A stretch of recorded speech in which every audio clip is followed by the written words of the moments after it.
Coming up in our newscast tonight. The nation wakes up to the coldest day so far this season. Double-digit negatives readings will continue through the weekend, with the southwestern region to add a heavy amount of snow to the freezing conditions. Japan releases a misleading video to claim that a South Korean warship used targeting radar to lock on to its plane. South Korea meanwhile confirms Tokyo's aircraft flew around the vessel in menacing fashion at a dangerously low altitude. For the first time, South Korea's annual exports surpassed the $600 billion mark, making it the 7th country in the world to reach this milestone. Shipments of semiconductor, machinery, petrochemical, and consumer goods helped Asia's 4th largest economy achieve this feat. News Center begins now.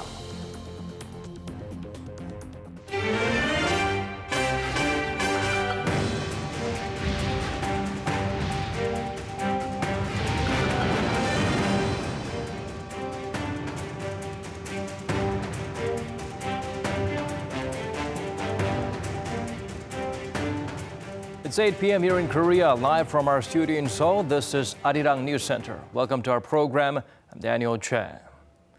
Koreans did not dress to impress when going out today. Temperatures plummeted below -10 degrees Celsius in many parts of the nation. You'll see more people bundled up in puffy layers as the frigid conditions are expected to continue through the weekend. Kan Young-woo starts us off. Many parts of South Korea experienced the coldest weather yet this winter. The capital Seoul dropped down to nearly -14 degrees Celsius overnight, and the wind made it feel like almost -20. Temperatures went up a little during the day, but it stayed below zero almost everywhere. The Korea Meteorological Administration has issued cold wave advisories and warnings for basically the entire country except the southernmost parts. But even there's been heavy snow in places, including Jeju-do and Ulleungdo Islands and many parts of Jeollabuk-do Province. Gochang County got some 20 centimeters, and more snow is expected for these regions on Saturday. According to the Korea Meteorological Administration, the extreme cold is going to stick around until early next week. Kan Young-woo, Arirang News. Seoul and Tokyo have been disputing whether a South Korean warship uses targeting radar to lock onto a Japanese plane. The nation's defense ministry expressed dismay over Japan's release of a misleading video footage containing only conversations of the pilots. Park Ji-won has the latest.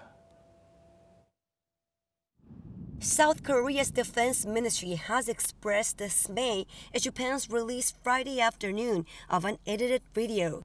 The video contains only conversations between Japanese pilots and footage shot from the Japanese aircraft without providing any substantial evidence of the frequencies used by the radar in question, even though they could help Japan prove its claims. South Korea's defense ministry stressed that the destroyer Hwanggaeto the Great was on a normal rescue mission, reiterating that unlike Japan has said, it did not use as targeting radar the Star 180, but a different one, the MW08, which is used for searching. The ministry also pointed out that Japan has not explained why its plane was circling the Korean destroyer at such a low altitude and in a menacing way in the first place. It is very disappointing that a Japanese patrol aircraft was conducting a low-altitude flight that could be threatening to the South Korean ship focused on a humanitarian rescue. The video released by Japan simply contains scenes of the plane circling over the sea and conversations between pilots. It does not provide objective evidence for Japan's claim that the fire control radar was aimed at the plane. Officials from Seoul's Joint Chiefs of Staff confirmed that the Japanese aircraft flew at an altitude of only around 150 meters above the South Korean ship, which is the lowest such an aircraft can fly safely. It is very unusual for a patrol aircraft to get so close to another country's ship, which is why the ship used the optical camera attached to the radar to observe it. South Korea's defense ministry, however, has stressed that despite Japan's disappointing claims, it will maintain a cooperative defense partnership with Japan. Park Ji-won, Arirang News. All able-bodied men are required to serve in the military as part of the nation's conscription system. Conscientious objectors of those who refuse to pick up arms due to religious beliefs were given the same treatment as draft dodgers, but that's about to change. Alternative option is finally decided for such groups. Cha Sang-mi tells us what they are. After months of research, discussions, and public hearings, South Korea's Ministry of National Defense has finalized its bill on alternative options for conscientious objectors who refuse the nation's mandatory military service. According to the Defense Ministry on Friday, conscientious objectors are to serve at correctional facilities like prisons for 36 months starting from 2020, assuming the responsibilities for culinary affairs and commodity management. The move comes as the Constitutional Court ruled in June this year that it is unconstitutional that the current Military Service Act does not provide alternative ways for conscientious objectors to serve, and ordered a revision of the law by the end of 2019. The Defense Ministry aims to draw up a reasonable alternative service that balances the obligation to serve in the military and the freedom of conscience under the principle of maintaining the fairness of compulsory military service and not allowing any deviations, and also respecting international norms within the scope that they do not harm the nation's defense posture. About 500 to 600 men each year in South Korea refuse the nation's mandatory military service for conscientious reasons. Thus, under the bill, 600 people per year will be granted alternative options. The Defense Ministry also says, according to a survey conducted earlier this month on 2,000 people, 1,000 from the general public and 1,000 active duty soldiers, over 42% of the general public and over 76% of active duty soldiers agreed that 36 months is the most appropriate length of service for the alternative option for conscientious objectors. The ministry added that the bill contains a room for flexible changes in the future when it comes to the alternative service period and alternative service areas. The bill is scheduled to be submitted to the National Assembly early next year. Cha Sang-mi, Arirang News. President Moon Jae-in made a rare trip to a frontline area near the border today. The South Korean leader inspected the guard post there and also encouraged new recruits undergoing basic training. Hwang Ho-jun has the highlights from that visit. The South Korean president went out into the biting cold to encourage the soldiers. President Moon Jae-in visited Arrowhead Ridge in Cheoron County, Gangwon-do Province, to inspect the guard post there. The area is the same place where the two Koreas removed landmines last month, so they can excavate remains from the Korean War next year, from April to October. President Moon's visit can be seen as a way of checking the progress made so far in implementing the September 19th Inter-Korean Military Agreement, which called for a halt to, quote, all hostile acts between Seoul and Pyongyang, and as an expression of its determination to establish lasting peace on the peninsula. The South Korean Commander-in-Chief's inspection took place after a luncheon with new conscripts at the boot camp of the 5th Infantry Division based in Yeoncheon, some 60 kilometers north of Seoul. A special ceremony was also held to encourage the soldiers in training. President Moon expressed his gratitude to the soldiers for their hard work for the sake of the nation's security. 군대 생활이 어찌 보면 우리 젊은이들에게는 가장 빛나는 청춘의 시간인데 그 시간 동안 우리가 국가의 안보를 위해서, 그러니까 우리 국민들의 또 내 가족들의 어떤 생명이나 안전을 위해서 이렇게 국가 방위 이렇게 청춘을 바친다는 게 참으로 소중한 일이거든요. 아마 여러분들 그런 어떤 자부심 가져주시기 바랍니다. He also stressed the importance of a strong defense to establishing peace on the peninsula. This was the first time President Moon has inspected a unit on the front line since his inauguration in 2017. Hwang Ho-jun, Arirang News.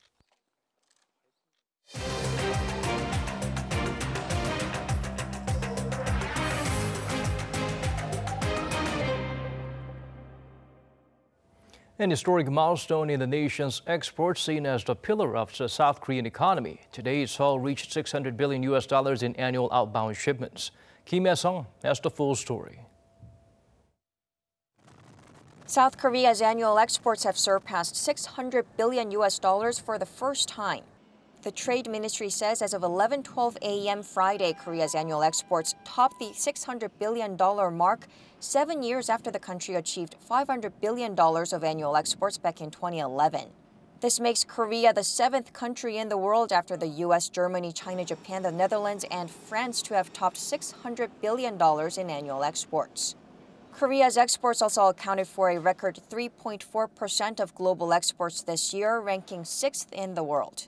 Between 1948 and 2017, Korea's exports have grown by an average of 16% per year, or a 30,000-fold growth in total.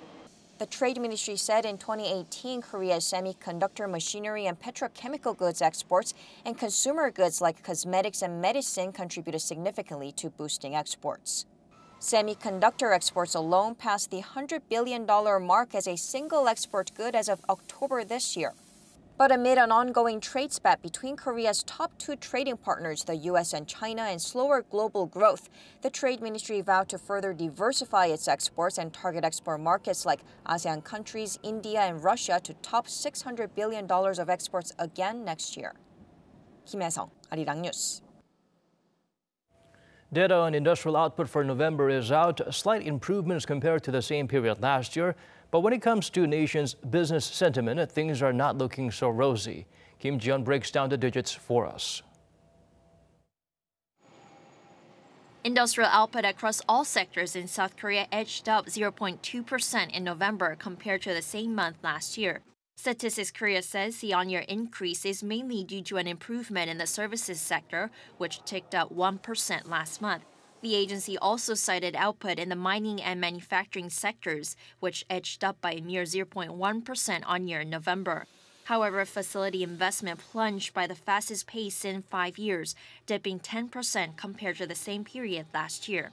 This is mainly due to a drop in semiconductor shipments, which decreased by more than 16% on month. Retail sales increased by 1% on year, with cosmetics, entertainment, and home appliances sales seeing the biggest gains. But the prospects for industries ahead of the new year look grim. Data released by the Bank of Korea shows the Business Sentiment Index for December has fallen to its lowest level in more than 2 years. The index dropped 2 points from the previous month to 72. A reading below 100 means there are more pessimists than optimists on the local economy. A central bank official cited a sharp drop in sentiment among businesses in the chemical sector as a reason for the fall. Chemical businesses said demand for their goods has slowed amid the China-US trade war. The prolonged slump in the construction and the auto sectors also drove down sentiment in the metal industries. Kim Ji-yeon, Arirang News. President Moon held a year-end dinner with his cabinet at the nation's top office. He expressed appreciation for the work done so far while calling for more efforts from the members of his administration so the policies bear fruit. The South Korean leader is set to start year 3 at Cheongwade and has urged officials to make sure those policies achieve results the people can feel themselves. Moon pointed out the third year is crucial to the success of any administration. This evening's dinner was attended by 40 top officials, including Prime Minister Lee Na-kyun and Finance Chief Hong Nam-gi. The two Koreas held a ceremony this week to break ground symbolically on their project to eventually connect and modernize their railways and roads. But before any actual construction gets underway, it's important to find out the exact condition of the North's transportation system and to look at ways to improve it. Woo Jung-hee reports. North Korean leader Kim Jong-un once spoke very frankly about the status of the regime's transportation system. That was at his first summit with South Korean President Moon Jae-in back in April. Chairman Kim said that he is concerned, to be honest, that things could be quite uncomfortable for President Moon when he visits North Korea due to poor local transportation systems. He added it could be quite embarrassing. And such remark has been verified by South Korean inspectors who went to the north for rail surveys. They found trains there can go about 20 to 60 kilometers an hour. Tracks where trains don't run regularly have deteriorated, while some sections can't allow high speeds because of steep hills, curves, tunnels, and bridges. The rail condition isn't too good, and we thought it would be impossible for trains to run at high speed. The case is similar for the Western rails. Roads are in similar or worse conditions. Among different modes of transport, North Korea depends on railways by up to 86%, on roads by 12%, and sea travel by 2%. Roads have been less highlighted as SOCs and less developed than railways because of the regime's economic focus on heavy industries and the high cost. In contrast, South Korea has a road-centered transport network enabling free movement of people and goods. The stark difference between the two Koreas' transport networks suggests that the two sides should focus on preventing ineffectiveness in logistics connections. For example, when they operated their joint factory park, the Kaesong Industrial Complex, the South Korean items had to be carried by truck, by train, and then by truck again to enter the complex. The situation also prompts another question. How and to what extent should North Korea's railways and roads be, quote, modernized? If more roads are created and railways are upgraded in the north, then more goods and passengers will come and go, which will lead to a demand for higher speed and better technology. How to replace the existing poor railway system, set communication facilities, and provide electricity is what really needs to be considered. Linking and upgrading the inter-Korean transport network could take decades and cost an astronomical amount of money. But the economic benefits are expected to outweigh the cost, being over $2.5 billion for the next 30 years, just for linking the Western railways. And above all, experts point out the transport connection could lead Pyongyang to gradually open up its economy. 우정희, Arirang News. North Korea affairs, definitely one of the most heavily covered topics for local news outlets this year. Foreign media also named stories related to the regime as the top news of 2018. Our Park Ki-jun tells us more. The peace drive on the Korean Peninsula was undoubtedly one of the most frequently appearing headlines around the world this year. Although 2018 was a dynamic year with a range of major issues, including the trade war between the U.S. and China, the Brexit crisis, and climate change warnings, Al Jazeera named the two Koreas' promise to formally end their decades-long hostilities as one piece of positive news for 2018. Singapore-based The Straits Times also reported that this year will probably be best remembered for the first meeting between a North Korean leader and a sitting U.S. president, which marked the start of dialogue between the two sides. And reviewing the developments made on the Korean Peninsula, American online news outlet Axios called 2018 the year North Korea with Trump and Little Rocket Man. A survey even showed that the American public considers the Pyongyang-Washington summit held in June this year to be the most significant news event of 2018. According to a poll conducted by American political newspaper The Hill and research group Harris X, 22% of 1,000 registered voters selected the meeting between North Korean leader Kim Jong-un and U.S. President Donald Trump as this year's top news event. The topic is also likely to continue to be a remarkable story in 2019. Vox picked it as one of the 7 biggest foreign stories to watch for next year. It says Kim Jong-un's New Year's address could reveal North Korea's agenda and that the new year will unveil where the nuclear negotiations between Pyongyang and Washington are heading. Although there is uncertainty on whether there will be a second Kim-Trump summit and whether the North will indeed denuclearize, some international media outlets speculate that 2019 will be another year of diplomatic breakthroughs for the Korean Peninsula. Park Ki-jun, Arirang News. Search for the wreckage of a South Korean cargo ship, which is presumed to have sunk in the South Atlantic, some 2,500 kilometers east of Uruguay last year, is to be carried out early in 2019. Seoul's foreign ministry said Friday that it's contracted Ocean Infinity, an American seabed intelligence firm, to search for the Stella Daisy, the cause of its sinking, and the possible remains of 8 South Koreans missing from the incident. The search will take place for 50 days starting the end of January next year. And it's the first time a search on the vessel will be held since it presumably sank. There were 2 Filipino sailors rescued, but a total of 22 people are still unaccounted for.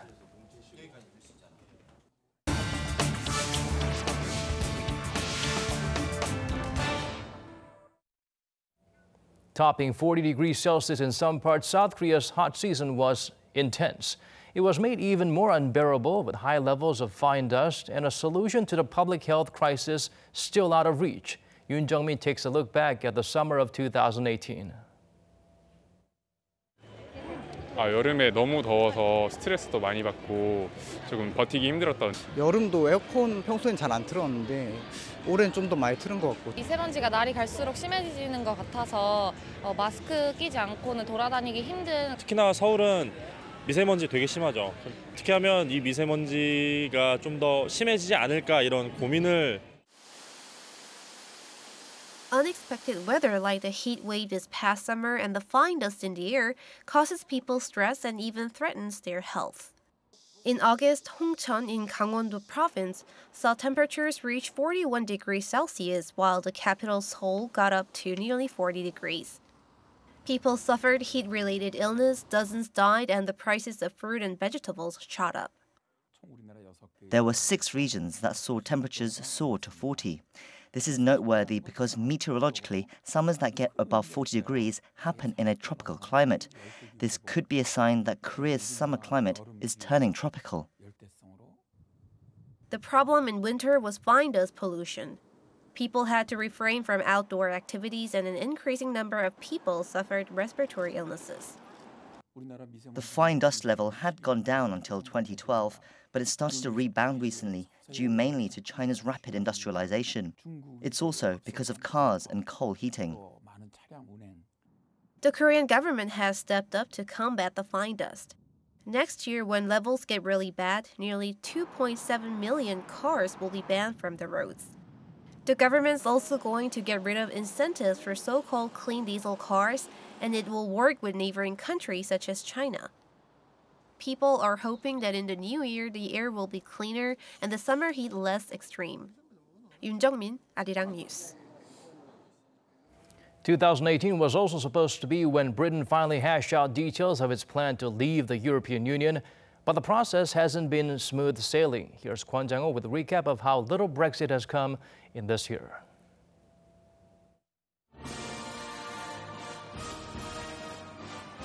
Whichever way you voted in the referendum, most people just want the government to get on and deliver a good Brexit. And that's exactly what we are doing. That was British Prime Minister Theresa May's New Year's Day message at the start of 2018. But 12 months later, it's still not clear whether the UK is any closer to that good Brexit. Months of debate and political wrangling, during which one Foreign Secretary, 2 Brexit secretaries and 6 other government ministers quit over Brexit, finally came to a head at the end of the year after May presented a withdrawal deal to the European Union in November. The draft satisfied EU leaders, with German Chancellor Angela Merkel even describing it as a diplomatic piece of art. But back home, it was a completely different story. A House of Commons vote on the withdrawal agreement in December was called off after it became clear that an embarrassing majority of MPs would have voted against it. May suffered another crisis a day later when rebel members from her own party called for a vote of no confidence. She survived, but her reputation took a significant hit. The main point of contention is the border between Northern Ireland and the Republic of Ireland.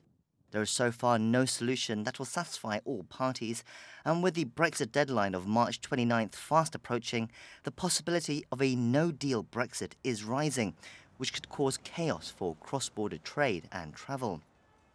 The European Court of Justice offered up another way out in December after ruling that the UK has the right to revoke its decision to leave the EU. But Downing Street has ruled out a second referendum, and crucially, the leader of the opposition Labour Party, Jeremy Corbyn, a Eurosceptic himself, has also been reluctant to go down that path. Other possibilities, such as a delayed Brexit or a general election, still exist, but there is only one thing that is for certain. Theresa May will not be Prime Minister after May 2022, after she confirmed she would not run again in a general election. I've said that, in my heart, I would love to be able to lead the Conservative Party into the next general election, but I think it is right that the party feels that it would prefer to go into that election with a new leader. Kwon Jang-ho, Arirang News.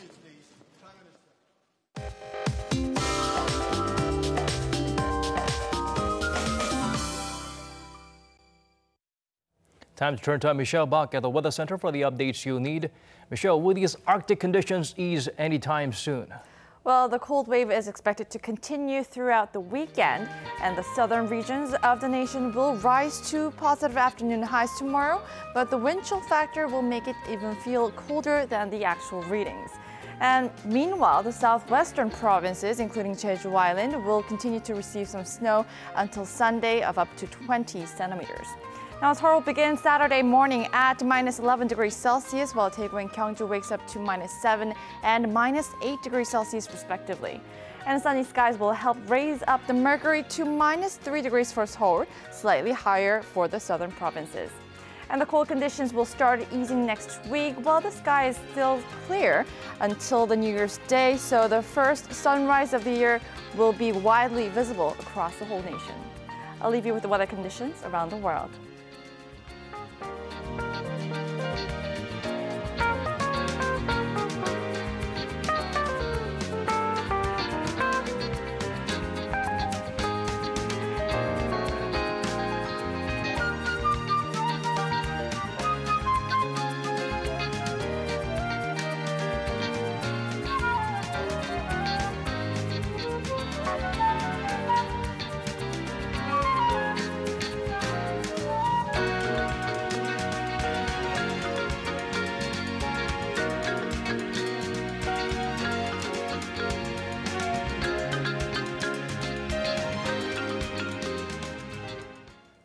These are the stories we could pack into our newscast at this hour. Thanks for staying with us. Hope you make the most out of the last weekend of this year.